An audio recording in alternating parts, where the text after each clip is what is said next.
श्रीमद् भगवद गीता यथारूप अध्याय 14 प्रकृति के 3 गुण श्लोक 18 और 19 के बारे में आज हम जानेंगे। ऊर्ध्वं गच्छन्ति सत्वस्था मध्ये तिष्ठन्ति राजसा जगन्य गुण वृत्ति स्था अधो गच्छन्ति तामसा।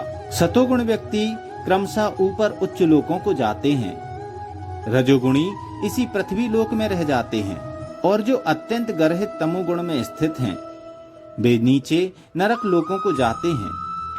तात्पर्य इस श्लोक में तीनों गुणों के कर्मों के फल को स्पष्ट रूप से बताया गया है। ऊपर के लोकों या स्वर्ग लोकों में प्रत्येक व्यक्ति अत्यंत उन्नत होता है। जीवों में जिस मात्रा में सतोगुण का विकास होता है उसी के अनुसार उसे विभिन्न स्वर्ग लोकों में भेजा जाता है।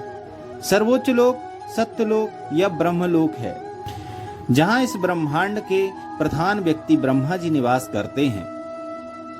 हम पहले ही देख चुके हैं कि ब्रह्मलोक में जिस प्रकार जीवन की आश्चर्यजनक परिस्थिति है उसका अनुमान करना कठिन है, तो भी सतोगुण नामक जीवन की सर्वोच्च अवस्था हमें वहां तक पहुंचा सकती है। रजोगुण मिश्रित होता है, यह सतो तथा तमोगुण के मध्य में होता है। मनुष्य सदैव शुद्ध नहीं होता, लेकिन यदि वह पूर्णतया रजोगुणी हो तो वह इस पृथ्वी पर केवल राजा या धनी व्यक्ति के रूप में रहता है। लेकिन गुणों का मिश्रण होते रहने से वह नीचे भी जा सकता है। इस पृथ्वी पर रजो या तमोगुणी लोग बलपूर्वक किसी मशीन के द्वारा उच्चतर लोकों में नहीं पहुंच सकते। रजोगुण में इसकी भी संभावना है कि अगले जीवन में कोई प्रमत्त हो जाए।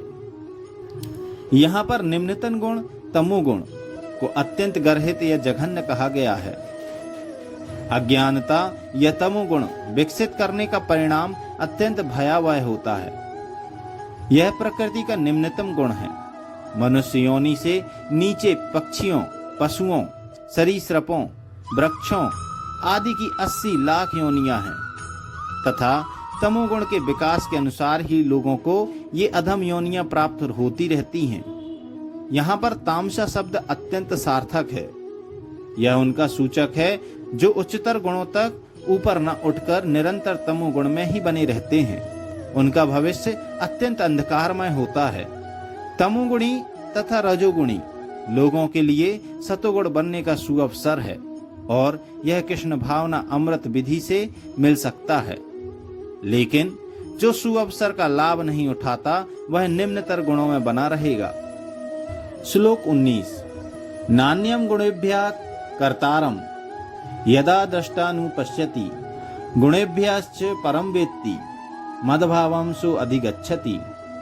अर्थात जब कोई यह अच्छी तरह जान लेता है कि समस्त कार्यों में प्रकृति के तीनों गुणों के अतिरिक्त अन्य कोई कर्ता नहीं है और जब वह परमेश्वर को जान लेता है तो इन तीनों गुणों से परे है, तो वह मेरे दिव्य स्वभाव को प्राप्त होता है। तात्पर्य समुचित महापुरुषों से केवल समझकर तथा समुचित ढंग से सीखकर मनुष्य प्रकृति के गुणों के सारे कार्यकलापों को लांघ सकता है। वास्तविक गुरु कृष्ण हैं और अर्जुन को यह दिव्य ज्ञान प्रदान कर रहे हैं। इसी प्रकार जो लोग पूर्णतया कृष्ण भावना भावित हैं उन्हीं से प्रकृति के गुणों के कार्यों के इस ज्ञान को सीखना होता है, अन्यथा मनुष्य का जीवन कुमार्ग में चला जाता है। प्रामाणिक गुरु के उपदेश से जीव अपनी आध्यात्मिक स्थिति, अपने भौतिक शरीर, अपनी इंद्रियों तथा प्रकृति के गुणों के अपनी बद्धावस्था होने के बारे में जान सकता है।